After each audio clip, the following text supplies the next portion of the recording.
And the Game Award goes to Balder's Gate 3. Congratulations, Larian. And the Game of the Year is... Listen Balder's again! Gate 3.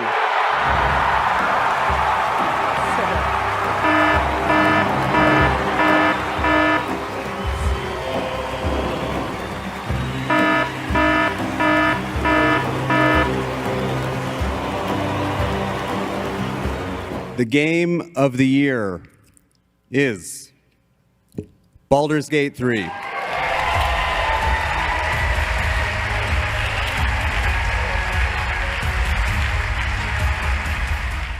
Hey, ladies and gents, welcome back to MLC Midgame Life Crisis. This is your host, Inconsistency, and my partner in crime, the man who does no time, the man they call Werewolf. What's up, my man? Yo, what's up? I'm good, brother. Listen, I want to talk to you about something that's been pretty hot lately. I mean, Larian Studios, the guys who made Baldur Gate 3, a game we talked about a lot in our podcast. And two divinities. I didn't play the two divinities. Well, I tried them, but I never got into them. Me neither, but we should mention them. They're good games, come on. Critically acclaimed. Yes, of course. Yes, they are. Anyways, those guys basically made one of the most successful single-player games, RPGs, in the recent memory, the past decade for sure, with no microtransactions, no online requirements at all, no battle passes, nothing, no store, in-game store for microtransactions, just a single-player with a great story, great characters, and great visual and audio production values, almost like AAA production values, with a AA sensibility. It was an absolute record breaker of a game. It basically shuddered the whole community of gaming community. Ever since that, basically the CEO Sven Winke, or basically not just him, a bunch of head honchos over there have been championing the what would you say? What would you call it? The better health of a pretty toxic community, or not community, industry rather, the gaming industry, and how we see it pretty much. The game released last year, but we see it a lot. We saw it at the ending of last year, and a lot this year with the record layoffs. Oh, And he keeps talking about him and his publishing director and other people high up in that company, the decision makers. That company is privately owned. They're not publicly traded. So they can basically say whatever they want. They don't need to please the shareholders. They just want to please the customers and take care of their employees, which is something very rare in today's climate in the gaming sphere. So what you gotta say? it's not that they, out of the goodness of their heart wanna take care of their employees, like trying to show that they are Mother Teresa. They are saying that they believe that taking care of their employees improves their workflow, their product, they do what they want them to do. They say things like keeping your employees, even after they finished their project, keeps the information gained and the skill that they have acquired in-house for development of further games. Where if you replace your workforce, you keep having to teach them new things all the time. And they may be cheaper, but the product is also cheaper. Because the people with the experience are being let go and being replaced with someone with no experience, but a lower salary. Yeah. The thing is, when you do that, it looks good on your quarterly. The numbers that you show your investors, that you show your shareholders, it says, look, we saved money. Yes. The projections look better. The graphs are a bit higher. This is all the good things you want to see. Yep. Short-term success, no regard for the long-term. That's not important right now. A problem for the future of the company. Yeah, and how does that work? Their publishing director likened it to big publishers, the big developers like, Blizzard, Microsoft, Bethesda. I don't need to tell you, the big ones. Those guys are like a huge oil tanker. That's what he said. And they need to have a very pre-established route that they need to follow. If they're gonna deviate from that route, it takes a while for such a huge machine, such a huge tanker to pivot. and you need to plan for that pivot. If it comes somewhere in the early to mid development of a game and you want to change something because it doesn't work, the developers or the director, whoever is directing the actual gameplay, he wants to change something because the game doesn't work in its form, in its current form. He usually can't do that in today's industry. He has to keep going with what he has because there is no time for the shareholders and the promises. There is no time to pivot. You need to keep going what you did, even if it doesn't work, you need to commit to it. And that's it. No time for mistakes, no time for correction or improvement. Just product out. Bro, come on. I call bullshit on everything. This is all pandering of mouthpieces of corporates. First of all, the huge tanker is the conglomerate, the corporate headquarters. So Amazon owns Amazon Prime, but Amazon Prime operates on its own. The fact that it is owned by a giant, yeah, of course, doesn't mean the giant cares what the toe is wiggling right now. And they can do whatever they want under the direction of their CEO. So don't give me the tanker bullshit. They can move fast.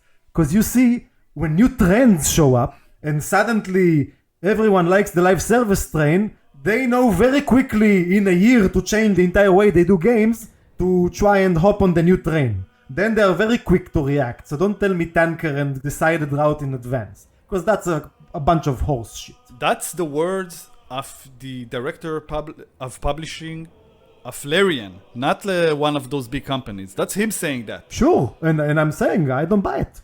All right. I don't. I mean, I think he's basically he's taking shots at those companies and the way they handle development of games, and of course the way they handle the vicious cycle of basically, he calls it the whole vicious cycle of getting new developers, having them trained into your company, having them work on a project, start understanding how it works, how everything works, get the game out, and half a year later get fired. That whole cycle, he says, is completely avoidable, and it's done mostly because they want to please the shareholders and not, take care of their employees, because none of these cuts, he says, in his opinion, none of these cuts, none of these firings are essential for the company's survival. They can survive without cutting those people. They're doing it literally to appease the shareholders, and that's it. And how do you appease shareholders? Every quarter, forever, because that's capitalism, infinite wealth, just like the Yakuza game. It's never enough. Infinite wealth. Infinite growth, you mean? Yes, to achieve infinite wealth. Yes, infinite growth. Yeah. Yeah. Look, I agree with most of what he said. The thing about the old tankers, like I said, I don't buy it. These companies react very fast when they want. They do all these things just to appease the shareholders. And when we mean to appease the shareholders, they need to show profits. And no one cares that the development is gonna take 5 years. They want to see clear profit in periods of time, and then they do all kinds of shenanigans to make the numbers look the way they want them. Mm-hmm. It's usually at the cost of employees and at the cost of your product. They make ridiculous decisions, like dumping a lot of money into something they have no idea if it's gonna work, like using a huge license that is gonna make the entire project costly to begin with when you're trying to break into a market that is already brimming with similar products. And yes, I'm talking about you, Suicide Squad, for example. I mean, but speaking of Suicide Squad, I don't know if you heard, this is like a side tangent, but the new season came, the new first official season of that godforsaken game came out. They haven't closed the game yet? Oh no, not yet. Oh my god. The theory is that they close it after 4 seasons. That's for whatever reason, This is basically them just holding the defibrillator and just shocking the body for 4 seasons now. Yeah, and it's getting ripped apart. The new season is getting ripped apart. It's terrible. The battle pass is horrible. It's all terrible, man. It's all terrible. I guess Warner Brothers are completely they're clueless. They're clueless.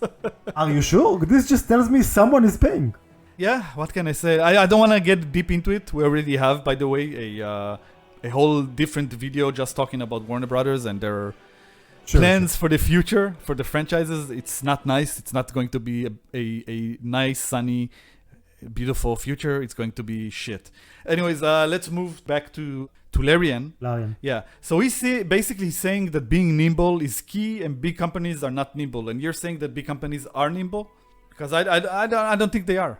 I think I kind of disagree with you on that one. Look, you mentioned things like having to change direction mid-game, mid-development because the game doesn't work or things like that. That happens a lot. Are you sure? I know it happens a lot with the big publishers because they try to parachute all kinds of stupid ideas into your game. Yeah, that also happens. That's regardless. That creates the problems. When your artistic vision is freed for you to develop your game, you don't usually make huge changes. Slight course corrections, sure, but I think it's pretty rare that you in the mid-development you decide to scrap everything because you don't like the way the direction it's taking. Yeah. But I do agree with him. It is avoidable. The whole toxic 100%. Toxic cycle of get hired, hire new people, get them acclaimed and get them used to the company. And just when they start getting into the groove of things, let them go. Bring new guys with lower salaries. Repeat. And yeah, your quality will get worse and worse and worse, and you'll be surprised why you're investing all this money in the other stuff, not the people, not the actual hires. You invested in marketing, you invested in AI, you invested in bullshit that nobody cares about to try and get people hyped about the game that's going to be shit, and you're going to shut down its servers 6 months after its launch, which is what I'm predicting is going to happen with both Suicide Squad and the Skull and Bones Ubisoft mess that came out. After you promise perpetual updates and a huge roadmap. Yeah, and with the climate of today's business paradigm, I guess, of these companies, the shareholders will not stand all those losses every quarter from those games that they got so much promises about, like Suicide Squad and the other one, Skull and Bones, a game that was in development for so many years. We also talked about that in a different video, by the way. Go check it out. Anyways, anything else you want to add about this? I'm just gonna say, they basically say two simple things. The CEO guy, Sven, and the head of publishing. They're saying, if you simply focus on making a good game that works for your customers, it's gonna be successful. Yeah. Without the shenanigans and microtransactions and the live service and the squeezing of every little penny. Look, they weren't perfect, yeah? They still had the starters packs and all kinds of ultimate edition and penultimate editions, right? The game has all kinds of editions. I don't know if 1 million like those big publishers. How many editions does it have? 2, 3? Yeah, but they also said, you forgot to mention, that they also said that they think that one of the reasons they're so successful is their ability to take risks in the development, in early to mid development. Something that the bigger companies, they rarely do. Dumping millions into a license, this is also a risk. When you dumped a lot of money into making a huge game to begin with.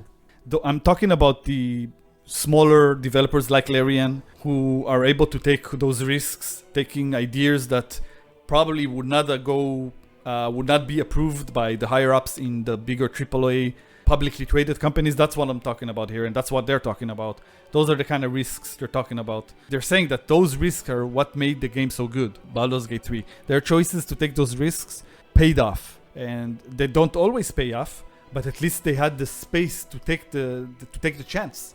And they're saying that the development in bigger companies, the publicly traded ones, they don't have that same luxury. They can't take those risks, and that also hurts.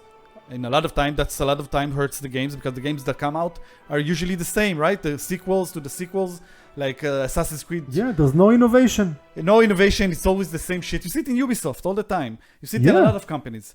That's why they go to the safe choices. You see no innovation, and they don't, and then they wonder why it's not successful, right? Exactly. Helldivers 2 came out, did something different, right? They took the life service model right off the start. They started the game right off the bat knowing it's going to be live service, and they designed it around that in a way that's smart and works correctly. It makes sense in the universe of the game, and it doesn't feel like a live service. It just feels like a multiplayer game you play with your friends. That's how it is. And the bigger universes changes, the things you do with your friends change the outcome of the whole galaxy, and you see those changes. That's where the live service part comes, because they implement new patches. If that guy decides that. Yeah, the guy who's like the DM, they have like a You call him Jeff. yeah, Jeff the Universe Master.